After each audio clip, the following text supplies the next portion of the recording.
وہ خاموش ہو جاتے ہیں اور سب کو مخاطب کر کے کہتا ہے کہ تم ہر ایک اپنے لیے اپنے گھر والوں کے لیے لگے ہو لیکن اپنی قوم کے لیے کچھ نہیں کر رہے۔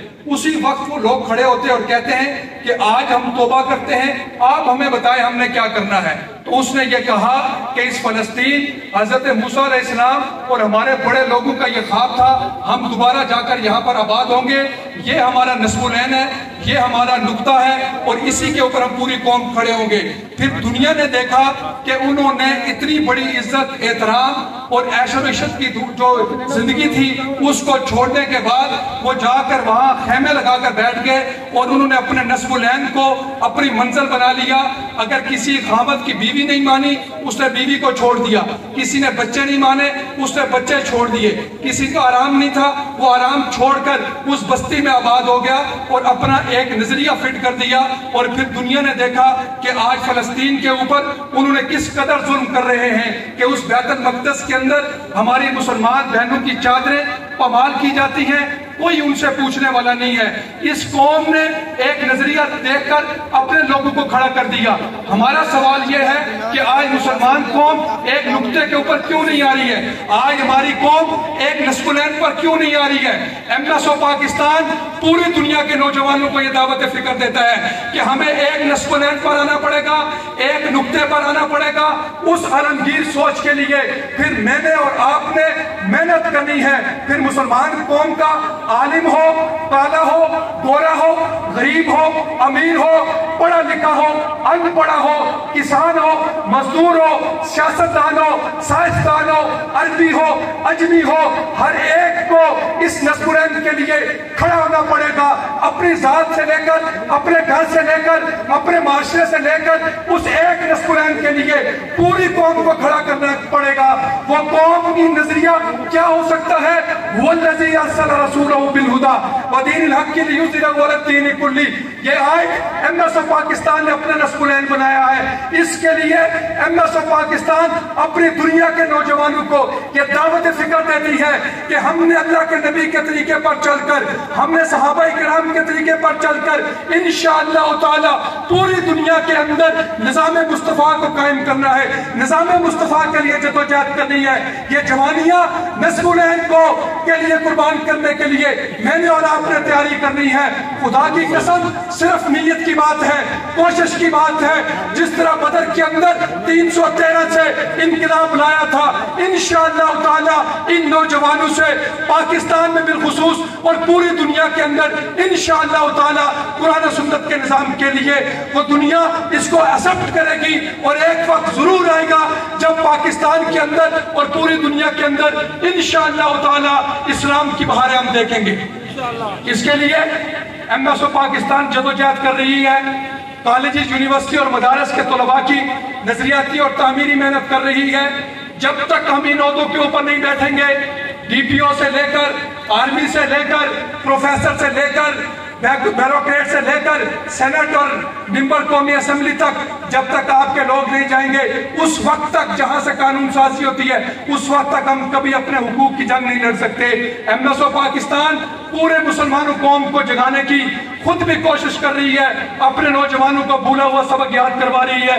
انشاءاللہ تعالی ہماری یہ سوچ ہے کہ اس پاکستان کے اندر ہم وہ وقت ضرور لائیں گے جب صدر پاکستان اذان دے گا اور وزیر اعظم مصلی رسول پہ کھڑا ہوگا انشاءاللہ۔ اس کے لیے ہماری جدوجہد ہے، کوشش ہے اور ہم اسی کے لیے دن رات ایک کیے ہوئے ہیں۔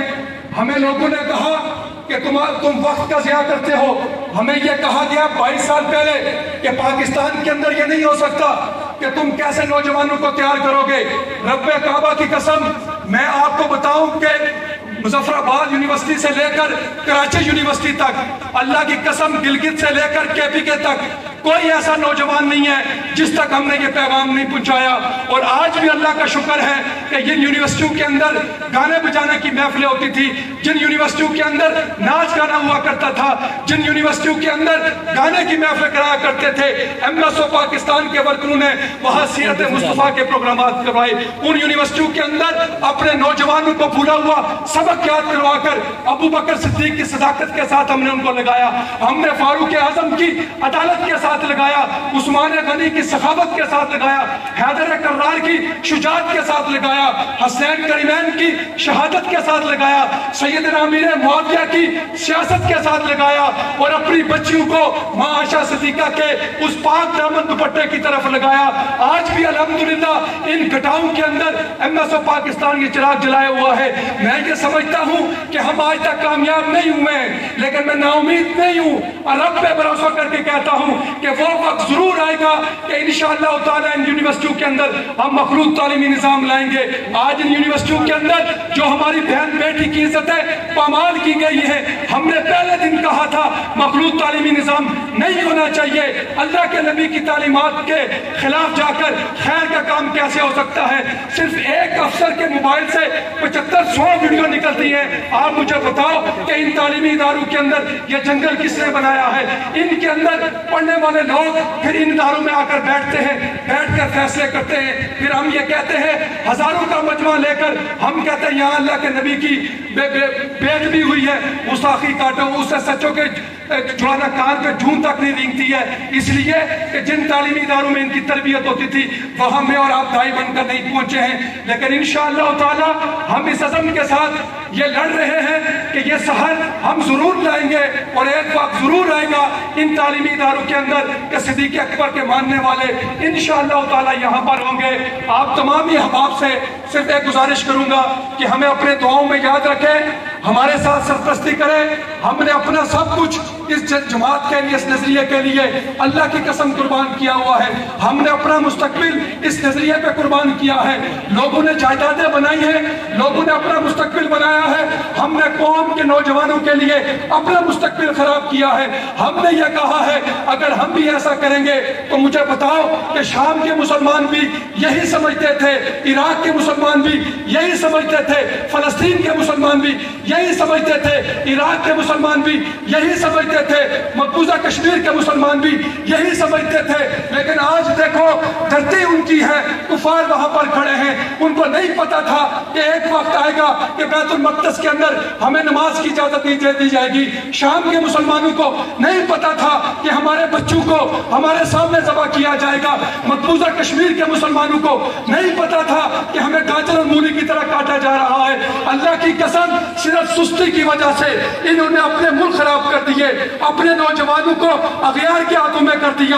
لیکن یاد رکھو کہ آج بھی ہم پورے دنیا کے کفار کو کہتے ہیں کہ تم جو مرضی کر لو، جتنا مرضی پیسہ لگا لو، ایم ایس او پاکستان کے یہ ابابیل انشاءاللہ تعالی قبر کی پاتال میں اتر جائیں گے، نہ نبی سے بے وفائی کریں گے، نہ نبی کے صحابہ سے بے وفائی کریں گے۔ آخر میں نے حضرت کو کہا تھا، وہ بھول کے انہوں نے مجھے کہا کہ میں تو بھول ہی گیا ہوں۔ آخر میں صرف اور صرف ناموس صحابہ بل کے اوپر پوری قوم کو مبارکباد پیش کرتے ہیں، بالخصوص زاہد الراشدی صاحب جیسے ہمارے اکابرین جن کی یہ ساری محنت ہے، یہ کسی ایک فرد یا ایک جماعت کی نہیں ہے بلکہ تمام ہی احباب کی ایک محنت تھی۔ عطا اللہ شاہ بخاری رحمہ اللہ کے خاندان کے ابھی عبداللہ صالح صاحب آئے ہوئے تھے، عطا اللہ شاہ صالح صاحب، ان کے گھرانے کی اور بھی ایسے لوگ جو گمراہ میں جنہوں نے اس تحریک میں اپنا حصہ ڈالا ہے۔ یہ کاوشیں سب کی تھی۔ آپ تمامی احباب سے گزارش ہے کہ اس کے لیے ذکر اذکار کریں۔ میرے اللہ نے چاہا جو مرضی ہو جائے، ایک دن اس پارلیمنٹ سے ناموس صحابہ کا قانون پاس بھی ہوگا اور اس کے اوپر صدر پاکستان دستخط بھی کرے گا انشاءاللہ۔ یہ کسی کی بھول ہے کہ ہم چند احتجاج کر کے، ریلیاں کر کے، اور بھائی ہماری تو ایک تاریخ ہے۔ ہم نے تو ہمیشہ ظالم کی آنکھوں میں آنکھیں ڈال کر بات کی ہے۔ صرف ریاست کی ذمہ داری ہے کہ وہ اس ذمہ داری کا احساس کرے کہ جو بل پارلیمنٹ سے پاس ہوا، سینٹ سے پاس ہوا، اس بل کو اگر کوئی بدماشی سے روکتا ہے تو ہم ان سے کہتے ہیں کہ اس پاکستان میں یہ بدماش کون ہے جو یہ کہا کرتے تھے کہ توہین صحابہ نہیں ہونی چاہیے، توہین اہل بیت نہیں ہونی چاہیے، امہات المومنین کو مانتے ہیں تو بابا قانون پاس کرنے میں تمہیں کیا مسئلہ ہے؟ 302 کا قانون اس لیے بنایا تھا کہ لوگ قتل کریں گے، اور بھائی 302 کا جو مقدمہ بنا تھا اس لیے کہ لوگ قتل سے رک جائیں۔ ہم نے کب کہا کہ تم گستاخیاں کرو؟ ہم نے یہ قانون بنوایا کہ پاکستان کے اندر یہ گستاخیاں نہیں ہونی چاہیے، پاکستان کے اندر امن ہونا چاہیے۔ یہ ملک ہمارے بڑوں نے بنایا تھا، اس کے استحکام کے لیے ہم نے اپنی جوانیاں لگائی ہیں۔ اس ملک کے اندر افراتفری ہم کسی طرح قابل قبول نہیں ہے۔ ایم ایس او پاکستان کا نصب العین غلبہ اسلام اور استحکام پاکستان تھا۔ آج بھی ہزاروں نوجوان اس ملک کو چھوڑ کر جا رہے ہیں صرف تمہاری پالیسی کی وجہ سے، لیکن آج بھی ہم اپنے نوجوانوں کو کہتے ہیں کہ یہ ملک ہمارا ہے، اس کے استحکام کے لیے ہم نے جدوجہد کرنی ہے۔ حالات ضرور مشکل ہیں لیکن رجوع اللہ کرنا ہے۔ انشاءاللہ تعالی یہ ملک ضرور ضرور ایک دفعہ عالم اسلام کی ترجمانی کرے گا، اس امید کے ساتھ کہ جو کچھ کہا اللہ تعالیٰ سب سے پہلے مجھے اس پر عمل کرنے کی توفیق عطا فرمائے، آپ سب کو اس پر عمل کرنے کی توفیق عطا فرمائے۔ جتنے میرے دوست کالج یونیورسٹیوں کے دوست آئے ہیں، میری ان سے گزارش یہ ہے کہ آپ نماز کی پابندی کریں، اور اس وقت اغیار صرف ہمارے نظریات کے ساتھ کھیل رہا ہے۔ آپ جس ادارے کے اندر بھی ہیں، اللہ کے نبی کی سیرت، صحابہ کرام کی سیرت کو پڑھ کر اس دعوت کو لے کر اپنے گھر سے شروع کریں، ایک ایک فرد کے پاس جائیں، ایک ایک نوجوان کے پاس جائیں۔ اللہ کے نبی صلی اللہ علیہ وسلم نے صحابہ پر ایک ایک فرد پر محنت کی تھی، اور ان 45 صحابہ نے پھر انقلاب لایا تھا۔ انشاءاللہ تعالی اس عزم کے ساتھ کہ وہ دن دور نہیں ہے جب اس ملک پاکستان کے اندر قرآن و سنت کا نظام ہوگا۔ میرے دوستو، آخر میں صرف یہ ایک شعر پڑھ کر آپ سے اجازت چاہوں گا کہ حشر کو ہوگا یہ معلوم کہ جیتا کون اور ہارا کون، حشر کو ہوگا یہ معلوم کہ جیتا کون اور ہارا کون، ہم سوئے حشر چلیں گے شاہ ابرار کے ساتھ، قافلہ ہوگا رواں قافلہ سالار کے ساتھ۔ یہ تو طیبہ کی محبت کا اثر ہے، ورنہ کون روتا ہے لپٹ کر در و دیوار کے ساتھ۔ اے مظہر، ہم بھی سنیں گے کوئی نعت رنگین اگر ملاقات ہو جائے شاعر دربار کے ساتھ۔